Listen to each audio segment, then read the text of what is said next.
Le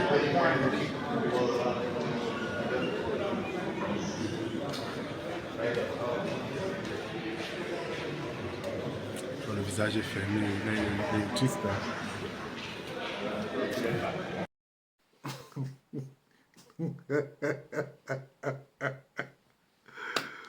Ouais, Camerounais, bravo.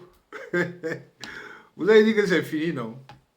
Vous avez dit, vous avez bien vu, vous avez vu ce qui se passe dans les vidéos là.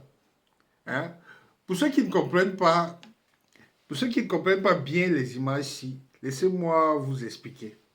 Ce dimanche-ci, il y a quelques heures, le staff technique et médical des Lions Indomptables, le staff nommé par Eto'o, s'est retrouvé coincé et en minorité à la réception de l'hôtel Hilton. Vous avez vu le déploiement policier, vous avez vu la police partout, partout. Donc, avant l'arrivée du staff d'Eto'o, le rôle du Hilton, où sont logés les Lions Indomptables, était déjà investi par l'équipe nommée par le ministre des Sports. Ce sont d'ailleurs eux qui accompagnaient Marc Brice et les Oman Biyik, tout ça, tout ça. Regardez, regardez. De sources bien introduites, on apprend d'ailleurs que les joueurs préfèrent travailler avec le staff du ministre. Pour ceux qui ne comprennent pas bien cet imbroglio-là, la situation actuelle découle d'un conflit entre la FECAFOOT, qui est la Fédération camerounaise de football, et le ministère camerounais des Sports. Donc, avec des ramifications allant jusqu'au président de la République du Cameroun, Paul Biya même. Vraiment, le Cameroun, c'est terrible. C'est un pays où même les lions indomptables peuvent se retrouver domptés par des querelles de coups de récréation. Parce que je ne sais pas comment on peut appeler ça autrement. Parce que imaginez un peu la scène. Benoît Angba, qui est le coordonnateur des équipes nationales de football du Cameroun et qui a été nommé par Samuel Eto'o, président de la Fédération camerounaise de football. Angba et ses collègues, tout fiers de leur nomination, les gars tirent leur ventre et se pointent au Hilton. Ils partaient en fait pour accueillir les joueurs, pour planifier avec les joueurs la suite de la préparation en vue du match contre le Cap-Vert qui se joue le 8 juin, c'est-à-dire dans quelques jours là. Surprise! Les gars se retrouvent plutôt coincés à la réception du Hilton comme des touristes qui n'ont pas de réservation. On leur a dit que les gars, vous ne pouvez pas avancer plus loin que ça. Parce que vos hautes instructions commencent là où le ministre s'arrête. Et pourquoi? Parce que l'équipe du ministre des Sports avait déjà pris possession des lieux depuis. Hein? Sérieusement, est-ce qu'on n'assiste pas, est-ce qu'on n'a pas l'impression d'être dans un épisode de Game of Thrones version Kamer? Et les joueurs, eux, dans tout ça là. De sources très bien informées, il paraît que les gars ont choisi leur camp. Hein. Les joueurs veulent apparemment bosser avec le staff du ministre. Et on les comprend, hein. Après tout, qui a envie de s'entraîner avec un staff de larbin? Qui plus est dans la cour d'un petit dictateur à l'ego démesuré comme le président de l'Afrique Foot. Quel joueur peut supporter ce monsieur?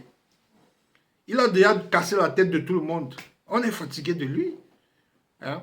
Mais ce qui est encore plus savoureux dans cette histoire, c'est que tout ce cycle est orchestré par des instructions venues d'en haut, de très haut même. Hein? Le président de la République du Cameroun, Paul Biya, déçu par les performances des Lions à la CAN, hein, comme nous tous d'ailleurs, hein, parce qu'on a tous été déçus, il avait décidé de faire le ménage. Je veux dire, le président avait décidé de faire le ménage. Et voilà le résultat. Un beau bazar où personne ne sait qui commande, qui décide quoi. Personne ne sait plus où mettre de la tête. Eto'o, la légende nationale déchue, se retrouve à jouer les rebelles hein, pour survivre dans un environnement, je ne sais pas comment. Je vois même déjà certains de ses partisans lui demander de se présenter au présidentiel dans un an. Moi, ça m'a fait rigoler. J'ai vu ça sur TikTok. Eto'o président, n'importe quoi. Mais est-ce qu'on peut vraiment lui en vouloir à Eto'o? Parce que entre un décret de 2014 et une convention de 2015, on se croirait dans une sorte de coup de droit administratif sur les plateaux de télé. Vous pouvez regardez l'explication de celui-ci. Merci de me donner la parole.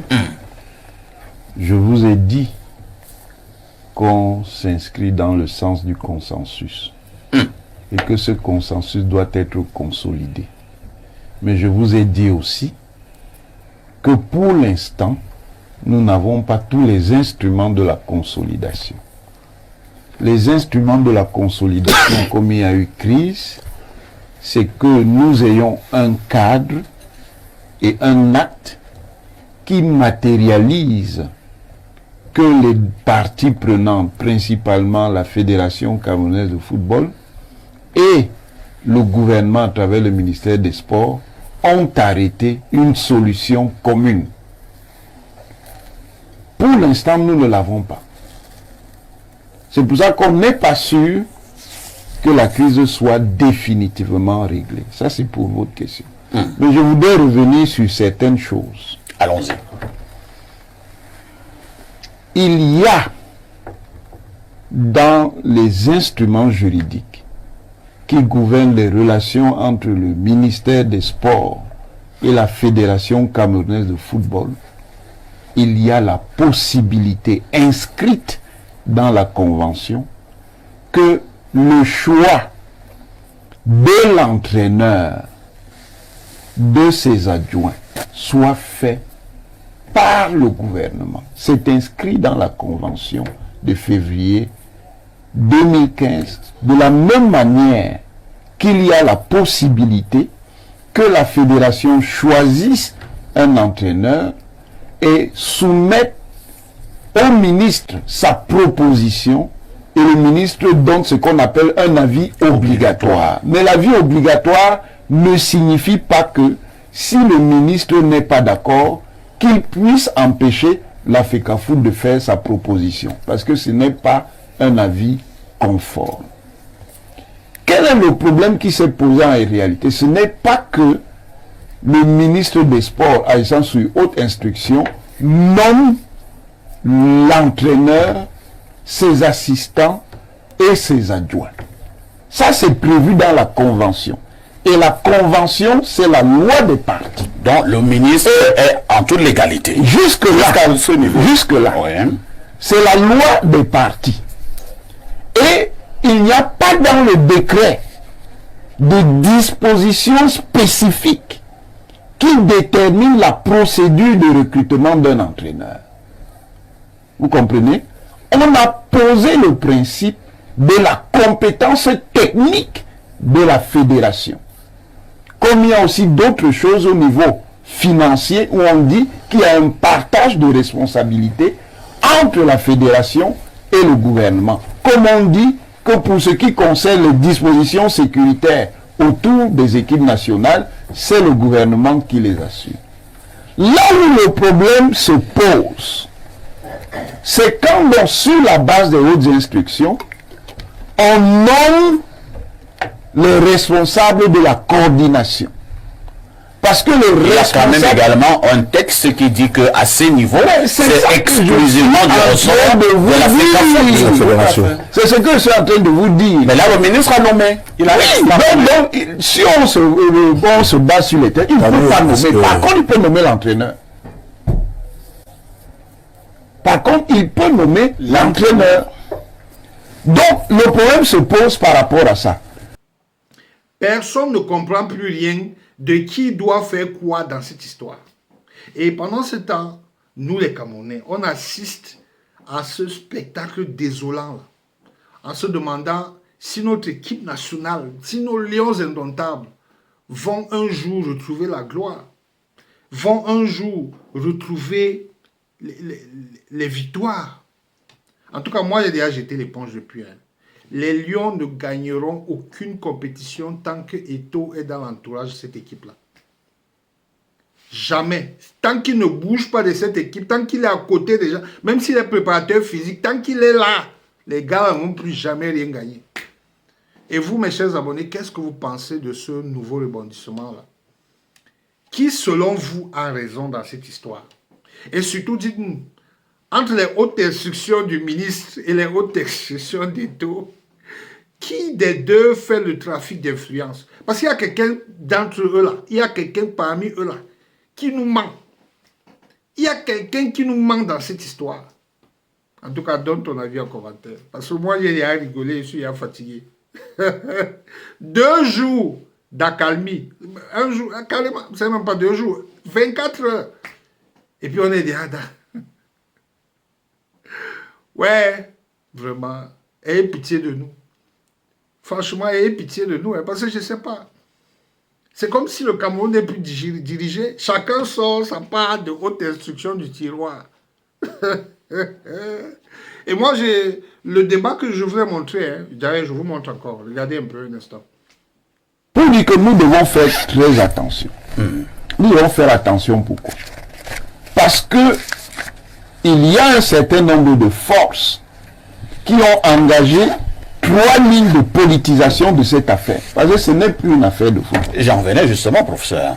Première ligne. Pour comprendre si nous sommes toujours là dans Voilà. une affaire de Première football, ligne de ou alors politisation. nous sommes arrivés à une affaire purement politique. Première ligne de politisation. C'est entretenir un discours de défiance. Un discours de défiance dont la finalité est la désobéissance civile. Parce que si vous niez le principe des hautes instructions, vous retirez au pouvoir exécutif présidentiel ce qu'on appelle la prérogative. Et vous l'annulez. Pour le dire en termes, c'est vous dites il n'y a plus de président de la République. Un système politique et un pouvoir exécutif ne peut pas fonctionner seulement sur la base des normes, que ce soit la loi, que ce soit le règlement. Il y a toujours ce qu'on appelle l'exercice de la prérogative. Donc si vous dites que la mort, comme vous avez dit tout à l'heure, les funérailles des hautes instructions, c'est que vous installez la défiance. Comment ça se traduit dans le cas de ce cas? Vous dites donc, le SGPR fabrique en permanence des hautes instructions. Si un SGPR peut fabriquer en permanence des hautes instructions, ça veut dire quoi clairement? Que le président... Ça veut dire qu'il n'y a pas de président. Ça veut dire que vous êtes en train de dire qu'il n'y a pas de président. La vacance du pouvoir. Donc, à l'intérieur du système gouvernement, certains actionnent cela parce qu'ils sont gênés par le fait qu'il y a un secrétaire général qui dure trop pour eux. 13 ans, c'est trop, disent-ils. Ils estiment que ça doit tourner. Alors, ils actionnent ce discours pour le faire. Et ils instrumentalisent la crise de l'Africafoot pour entretenir ce discours. Deuxième ligne de politisation. Il y a des intérêts qui se cristallisent donc autour de cette affaire pour la faire déborder. En fait, pour qu'une crise sectorielle qui se joue dans le monde du football devienne une crise générale. Parce que quand vous dites qu'il n'y a plus de hautes instructions, ça veut dire qu'il n'y a plus de tête. S'il n'y a plus de tête, il y a ce qu'on appelle un power vacuum. Il y a le vide. S'il y a un power vacuum, il y a donc une crise. Et s'il y a donc une crise, il faut mettre en place des dispositions de crise. Troisième ligne de politisation à l'intérieur de la fédération. Il est maintenant clair qu'à l'intérieur de la fédération, il y a des manœuvres politiques qui ne relèvent pas simplement du football, qui relèvent d'autres choses. Qu'est-ce que vous voulez dire clairement, professeur? Je dis qu'à l'intérieur de la FECAFOOT, comme quelle manœuvre? Il y a des manœuvres qui ne relèvent plus du football. Ce sont des manœuvres qui visent à avoir un impact sur la dynamique politique générale. Quelle manœuvre? Parce qu'il y a des agents qui sont à la fois dans l'espace du football et en dehors de l'espace du football, dans l'espace politique. Et c'est ça qui avait, je finis là-dessus, c'est ça qui avait provoqué le conflit Guibaï, Gattama et Tom. Qu'est-ce que Guibaï disait? Il disait quelque chose qui n'avait rien à voir avec le football. Il disait le Cameroun, ce n'est pas le Libéria. Ça avait quoi à voir? C'est donc la troisième ligne de politisation. Ce que Owonan Guini dit, mais c'est ça, surtout concernant Eto'o, surtout ce qu'il dit par rapport à Guibaï, Gattama. Le Cameroun, ce n'est pas le Libéria. C'est pas parce que tu as été une gloire que tu... Hein, on a vu Cameroun, Sénégal, Aliou Cissé est devenu, après être un grand joueur, il est devenu un grand entraîneur, il a amené le Sénégal sur le sommet de l'Afrique avec l'équipe. On a voulu faire ça avec Robertson, vous voyez, regardez où ça nous a amené.